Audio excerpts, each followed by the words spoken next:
নমস্কার, আমি আচার্য দেবজিৎ। অ্যাস্ট্রো দেবজিৎ চ্যানেলের সকলকে আমার স্বাগত। এক মাস আগে আমার একটা ক্লায়েন্ট আসে, তিনি হলেন মহিলা।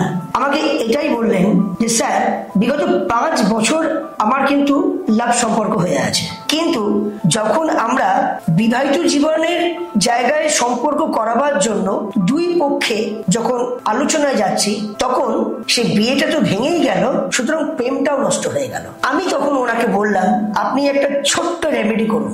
এই রেমেডিটা করার পর উনি আমাকে রিটার্ন এক বাক্স মিষ্টি নিয়ে এসে আমার চেম্বারে এসে এবং আমাকে একটা পাঞ্জাবির ড্রেস আমাকে পুরো কিনে দিলেন। বললেন, স্যার আপনার এই ক্রিয়াতে আমার খুব ভালো ফল পেয়েছি। আমি সেই ক্রিয়াটাই কিন্তু আপনাদেরকে দিচ্ছি। কি করবে? বৃহস্পতিবার আপনি 100 গ্রামের একটা মধুর শিশি কিনবেন। সেই মধুর শিশিতে আপনি ভুজপত্র দ্বারায় আপনার এবং সেই ব্যক্তি দুজনের নাম আর গোত্র লিখে লাল পেনে শিশিটার ঢাকনা খুলে মধুর শিশির মধ্যে আপনি ভোজপত্র যে নাম গোত্রটা দুজনের যে দিয়েছিলেন, মেল এবং ফিমেলের, এই দুই নাম গোত্র সহ এই ভোজপত্র সহ আপনি মধু শিশিতে রেখে প্যাঁচটা আটকে দেবেন।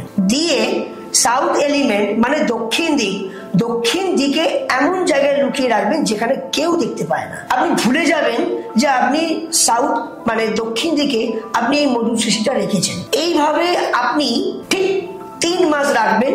3 মাসের মধ্যে আপনার কাজ কিন্তু 100% সলভ হয়ে যাবে। তো আমি এই ক্রিয়াটা দিয়েছিলাম বলে সে কিন্তু আমাকে মিষ্টির বাক্স এবং সাথে আমার পাঞ্জাবির ছিট উনি আমাকে কিন্তু দেন। তাই আমিও আপনাদেরকে উদ্দেশ্যে এই রেমেডি দিলাম। আপনাদের লাভ ম্যারেজের সম্পর্কের জায়গায় ডিসচার্জ হয়নি, কিন্তু আপনারা যখন সম্পর্ক বিবাহিত জীবনের জায়গায় এগিয়ে নিয়ে গেলেন, তখন দেখা যাচ্ছে একটা ডিসপুট হয়ে যাচ্ছে। এই ক্রিয়া করে দেখুন, 100% ভালো থাকবেন। জয় মা।